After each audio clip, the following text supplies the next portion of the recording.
Bismillahirrahmanirrahim. Qala Syekh Muzanif rahimahullah ta'ala anhu wa nafa'ana bi fi dunya akhirah ila anqala, masih meneruskan bayan sebelum tentang hak-hak suami yang wajib dilakukan isteri. Di sini akan sebutkan beberapa ancaman dan juga berita gembira untuk yang bernama isteri.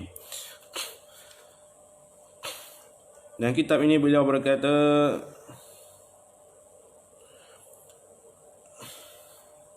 warawal Hakim, dan Imam Hakim dan meriwayatkan hadis Anahu qalat imra'atun lin Nabi sallallahu alaihi wasallam, inna bani ammi fulanan yukhattibuni fa akhbirni ma haqqu zawji 'ala zawjati fa in kana syai'an utiquhu tazawwajtuhu. Diriwayatkan oleh Imam Hakim, ada seorang perempuan berjumpa dengan Nabi SAW dan dia berkata kepada Nabi, wahai Rasulullah, sesungguhnya aku mempunyai seorang sepupu, yang mana sepupu aku ini mengajak aku bernikah. Maka beritahukan akan aku, wahai Rasulullah, apakah hak-hak suami yang wajib dilakukan oleh isteri? Jikalau hak-hak itu adalah sesuatu yang aku boleh buat, aku akan bernikah dengan lelaki yang dimaksudkan tadi, wahai Rasulullah. Jadi seorang perempuan ni nak bernikah, ada sepupu nak ajak dia nikah, dia minta pendapat Nabi dulu. Dia tanya, minta Rasulullah beritahu apakah hak-haknya suami yang wajib dilakukan oleh isteri. Kalau mampu, dia kata dia teruskan nikah tu. Maka Rasulullah SAW pun menjawablah. Qala Rasulullah SAW, min haqqihi an law sala min kharu daman wa qayhan falahistihi falahasadhu falahisadhu bilisaniha ma'addad haqqahu. Law kana yanbaghi li basharin an yasjuda li basharin amartul mar'ata an tasjuda li zawjiha. Perempuan tadi bertanya akan Nabi, apakah haknya isteri, apa hak suami wajib dilakukan isteri. Rasulullah menjawab dengan sipir saja. Rasulullah SAW menjawab, termasuk hak-haknya suami yang wajib dilakukan oleh isteri, dia punya besarnya kewajipan hak-hak suami yang wajib dilakukan oleh isteri, dia punya besar itu. Rasulullah buat perumpamaan, seandainya dua lubang hidung suami dia itu mengalir darah serta bernanah, dan dia isteri menjilat apa yang meleleh daripada hidung suami itu pada darah dan nanah, meskipun begitu si isteri belum lagi dikatakan sudah melaksanakan kewajipan suami dengan sebenar-benarnya. Rasulullah berkata kewajipan suami itu sangatlah besar. Hak-hak suami yang wajib dilakukan isteri itu sangatlah besar. Saking besarnya itu, seandainya suami meleleh hidung dia dengan darah serta nanah, dijilat oleh istrinya, jilat nanah dan darah suami di hidung itu dijilat oleh istrinya, kata Rasulullah, walaupun macam itu sekalipun, si isteri itu belum dikatakan sudah melaksanakan kewajipannya suami. Dan lagi Rasulullah bersabda, seandainya boleh seseorang manusia, seandainya manusia itu dibolehkan oleh Allah Ta'ala untuk bersujud kepada manusia yang lain, kata Rasulullah, seandainya, tapi tak boleh lah. Rasulullah bersabda, seandainya dibolehkan dalam syarak manusia itu boleh sujud kepada manusia juga, pasti aku akan memerintahkan seorang isteri supaya dia sujud kepada suami dia. Kita tak boleh mensujud kepada manusia, sama manusia dia tak boleh mensujud. Tetapi Rasul kata seandainya seandainya syarak menyuruhkan isteri, seandainya syarak membolehkan seorang manusia sujud kepada manusia lain, kata Rasulullah, pasti aku akan memerintahkan isteri bersujud kepada suami dia. Ini cerita dia punya, ini ungkapan punya kebesarannya, kewajipan yang sangat besar yang wajib dilakukan oleh isteri. Berat laksanakan itu, sangat berat. Ini mantap, mantul. Dan lagi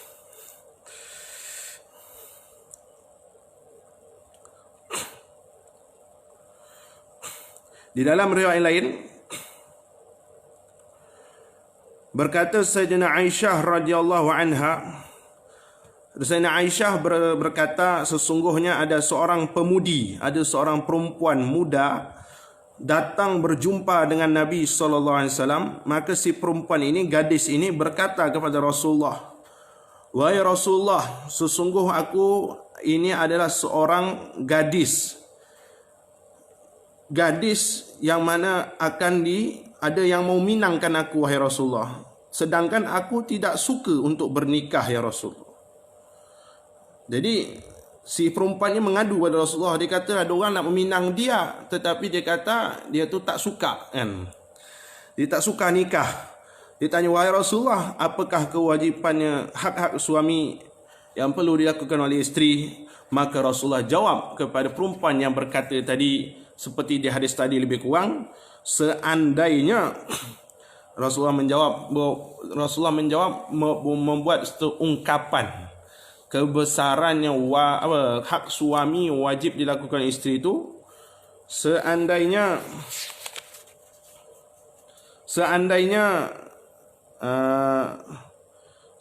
daripada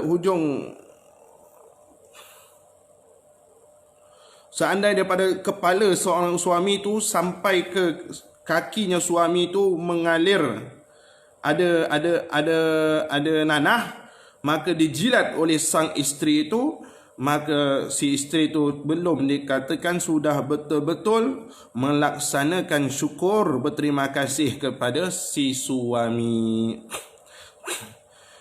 Rasulullah berjawab tadi, di hadis tadi Rasulullah berjawab, seandainya seorang isteri menjilat sumur darah yang meleleh, darah serta nanah meleleh keluar daripada lubang hidung suami dia, isteri itu menjilat, kata Rasulullah, itu belum dikatakan sudah melaksanakan tanggungjawab yang sebenarnya. Di hadis yang kedua ini, Rasulullah menjawab, seandainya daripada sang suami, daripada tengah kepalanya sampai di hujung kakinya itu mengalir darah campur nanah, dijilat oleh isteri, dijilat nanah tu, bukan disapu tapi dijilat, kata Rasulullah, ini isteri yang seperti ini belum lagi dikatakan betul-betul sudah melaksanakan tanggungjawab sebagai seorang isteri. Jadi ini cerita betapa kebesarannya hak suami wajib dilakukan oleh isteri. Berat. Lepas tu, selepas itu Rasulullah berjawab seperti itu, maka si perempuan ini bertanya lagi, "Wahai Rasulullah, kalau begitu apakah aku tak boleh bernikah, wahai Rasulullah?" Rasulullah menjawab, "Bahkan kamu itu mestilah bernikah, kerana pernikahan itu adalah satu kebaikan." Nah, bagi perempuan-perempuan mungkin kalau dengar macam ini, wah macam ini tak mau nikah akulah, beratnya urusan yang jadi isteri. Tak kata Rasulullah tak boleh, kerana nikah juga, kerana nikah itu adalah satu kebaikan. Jadi yang ada nak buat, jadi banyak-banyak berdoa supaya Allah Ta'ala tunaikan permintaan supaya cepat-cepat nikahnya yang belum nikah. Jam berapa? Masih awal. Dan lagi diriwayatkan dengan sanad yang bagus. Sulaiman At-Tabrani, beliau Imam Tabrani meriwayatkan, sesungguhnya seorang perempuan dia tidak melaksanakan haknya Allah Ta'ala, tidaklah dia melaksanakan haknya Allah Ta'ala sehingga dia betul-betul melaksanakan hak suaminya keseluruhannya. Imam Tabrani pernah meriwayatkan satu riwayat, sesungguhnya arti riwayat ini, sesungguhnya seorang perempuan tidaklah dikatakan sudah melaksanakan haknya Allah Ta'ala, kecuali mestilah dia melaksanakan hak suaminya keseluruhannya. Jadi isteri-isteri itu kalau dia taat kepada Allah, sembahyang di malam hari, di siang hari ini berpuasa di siang hari, di malam hari ini berqiyamul lail, membaca Al-Quran banyak-banyak, kata hadis ini, tidaklah dikatakan sudah melaksanakan hak Allah Ta'ala. Hak Allah Ta'ala itu masih tergantung. Kerana apa? Kerana dia mesti kena utamakan hak suaminya itu dulu. Jadi perempuan ni kalau banyak solat tetapi sama suaminya derhaka, tak diterima solatnya. Dan lagi di riwayat ini dikatakan, seandainya suami itu memanggil dia untuk tidur bersama, meskipun si isteri itu berada di atas kenderaan, isteri itu tak boleh mencegah dirinya setelah dipanggil oleh suami. Kalau suami dia panggil isteri tengah masak kah, tengah apakah, kalau suaminya panggil, kata Rasulullah, mesti kena pergi ke suaminya, tinggalkan apa yang sedang dikerjakan itu. Ini sabda Rasulullah SAW. Berkata Ibnu Abbas radhiyallahu anhuma, sesungguhnya ada seorang, Ibnu Abbas meriwayatkan, sungguh ada seorang perempuan daripada min Khas'am datang kepada Rasulullah SAW. Maka si perempuan ini berkata, sesungguhnya aku ini adalah seorang perempuan yang janda dan aku berkehendak untuk bernikah. Maka apakah haknya suami? Maka bersabdalah Rasulullah, sesungguh yang termasuknya hak suami yang wajib dilakukan oleh isteri, apabila si suami menginginkan isteri dan suami merayukan diri isteri, sedangkan si isteri berada di atas unta, maka si isteri itu tak boleh mencegah akan permintaan suaminya itu. Dan termasuk haknya suami mesti dilakukan oleh isteri. Sesungguhnya si isteri itu tidak boleh memberikan sesuatu dari rumahnya kecuali mesti dengan izinnya suami. Maka jikalau si isteri melakukan juga, jikalau isteri memberikan kepada sesiapapun daripada harta suaminya tanpa izin suaminya, maka si isteri mendapatkan dosa dan si suami mendapatkan pahala. Dan termasuk haknya suami yang wajib dilakukan isteri, iaitu si isteri tidak boleh berpuasa sunat. Seperti nanti habis Ramadan kita sunatkan puasa 6 Syawal. Si isteri tidak boleh silakan syarat. Si isteri tidak boleh berpuasa sunat. Si isteri tidak boleh berpuasa sunat kecuali mesti dengan izinnya suami. Isteri nak puasa sunat pun kena minta izin sama suami. Main-main je macam-macam. Kalau puasa wajib tak payah minta izin. Jikalau si isteri itu melakukan puasa sunat tanpa izin suaminya, maka si isteri itu hanya mendapatkan lapar, haus, dan puasa sunat itu tak diterima oleh Allah Subhanahu wa taala. Jikalau si isteri itu keluar daripada rumahnya tanpa izin suaminya, dilaknat oleh para malaikat sehinggalah si isteri pulang ke rumahnya atau sehingga si isteri itu bertaubat. Nah, ini kan cerita ancaman dan Rasulullah membayangkan. So kita buat bayangan betapa beratnya tanggungjawab nak menjadi seorang isteri. Berkata Sayyidina Ali karamallahu wajhahu, kata Sayyidina Ali, aku telah masuk berjumpa kepada Nabi SAW bersama Sayyidatuna Fatimah, dan aku mendapati Nabi SAW itu sedang menangis yang terlampau sangat. Sayyidina Ali menceritakan satu hari aku bersama isteriku Sayyidatuna Fatimah Al-Batul berjumpa akan Nabi SAW, sedangkan aku mendapati Rasulullah itu sedang menangis yang terlampau. Rasulullah betul-betul menangis, kata Sayyidina Ali. Maka Sayyidina Ali berkata kepada Nabi SAW, fidaka abi wa ummi ya Rasulullah, aku menebus ibu bapaku demimu wahai Rasulullah. Man lazi abkaka, wahai Rasulullah, wahai paduka, apakah yang menyebabkan paduka ini menangis wahai Rasulullah? Apakah yang menyebabkan paduka menangis teresak-esak wahai Rasulullah? Maka Rasulullah SAW pun menjawab, ya Ali, wahai Sayyidina Ali, aku menangis adalah pada malam aku di Isra' Mi'rajkan ke langit, pada malam aku dinaikkan ke langit, Isra' ke langit, aku melihat akan beberapa perempuan daripada umatku yang diazab di dalam neraka. Maksudnya dengan pelbagai azab. Maka aku, kata Rasulullah, aku menangis kerana bagi apa yang telah aku melihat daripada kedahsyatan azab yang terseksa oleh para perempuan-perempuan daripada umatku. Rasulullah menangis satu hari. Sayyidina Ali masuk, jumpa Rasulullah menangis, teresak-esak. Sayyidina Ali bertanya, wahai Rasulullah, apakah menyebabkan duka menangis, wahai Rasulullah? Wahai Ali, Rasulullah bercerita, ketika aku diisrakan, aku diperlihatkan oleh Allah akan beberapa perempuan daripada umatku, mereka itu diazab di dalam api neraka dengan azab yang sangat-sangat, sehingga aku menangis kerana melihat kedahsyatan azab yang dirasai oleh perempuan-perempuan umatku itu. Maka Rasulullah SAW meneruskan lagi, aku melihat akan perempuan, seorang perempuan yang digantungkan dengan rambutnya.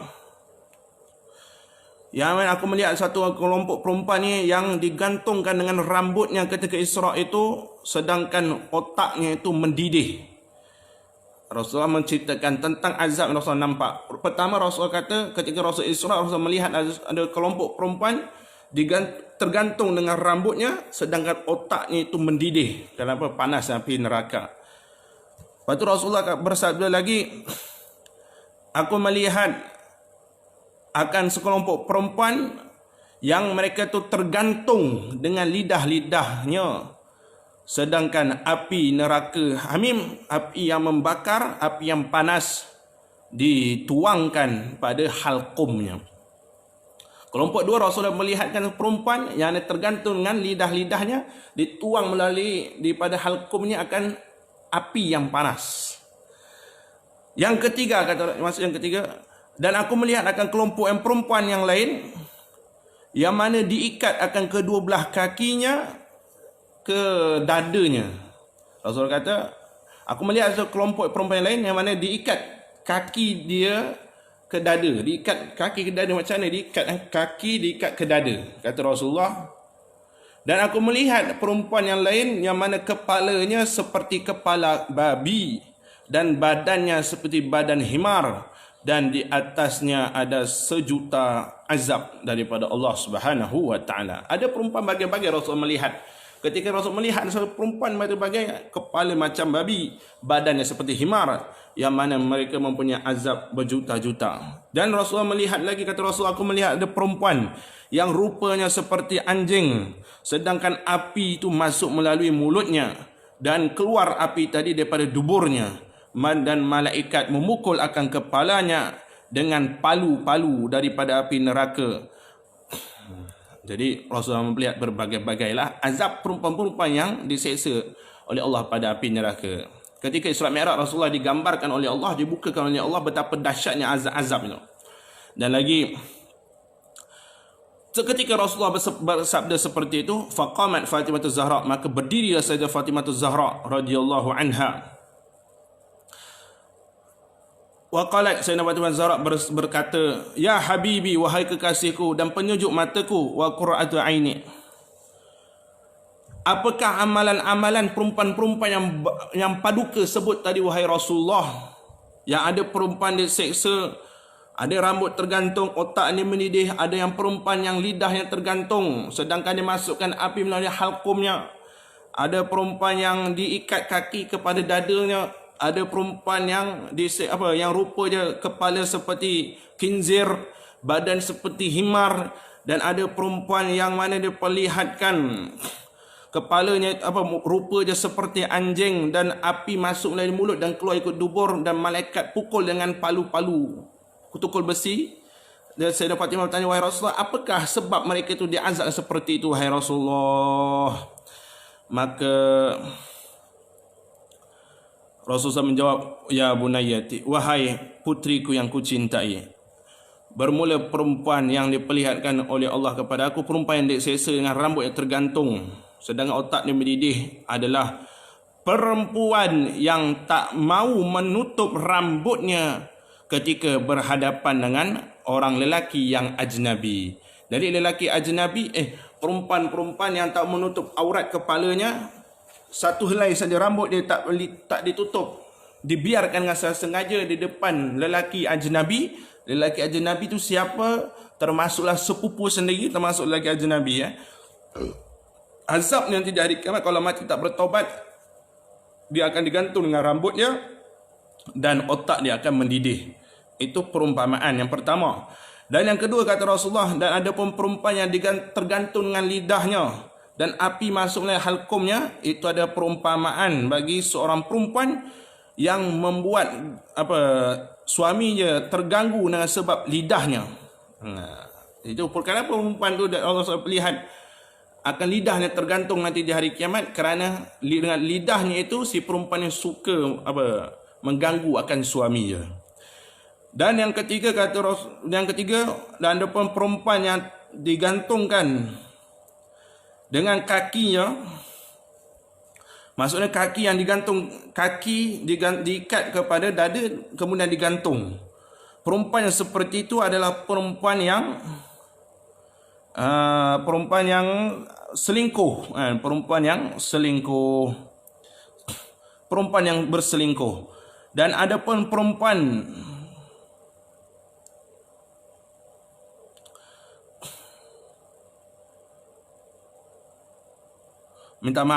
dan ada pun perempuan yang digantung, tersalah tadi. Ada pun perempuan yang selingkuh, dia itu azab dia adalah digantung dengan dada dia. Dia akan azab nanti hari kiamat, dia akan tergantung dengan buah dadanya nanti hari kiamat. Itu ada perempuan yang berselingkuh, hari kiamat Allah Ta'ala akan gantungkan dia dengan buah dada mereka. Dan ada pun perempuan yang diikat kedua kakinya sampai kepada dadanya dan tangannya diikat kepada ubun. Macam mana rupa dia? Kaki diikat kepada dada, tangan diikat kepada ubun.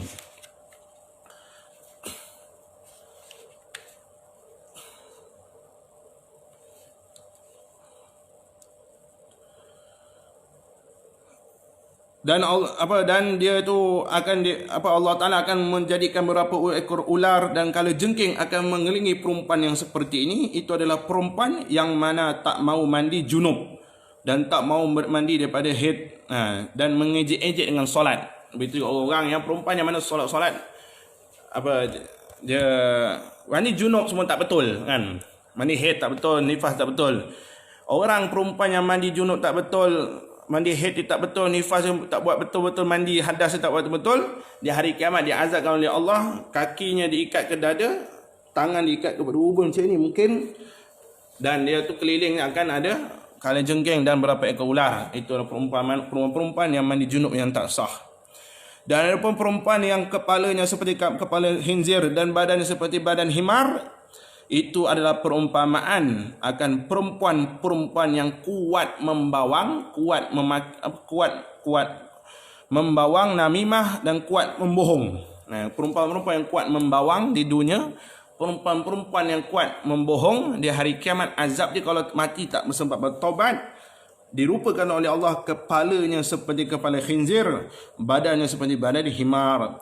Dan ada pun perempuan yang rupa dia seperti anjing, dan api akan masuk melalui mulut, akan keluar melalui duburnya, dan malaikat akan memukul dia dengan palu-palu besi daripada api neraka.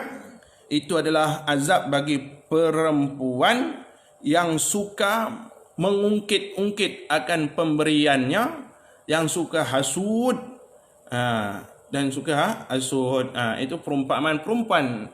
Daripada perempuan, isteri-isteri yang suka mengungkit, kerana isteri mungkin selalu mengungkit dengan suami dia kadang-kadang.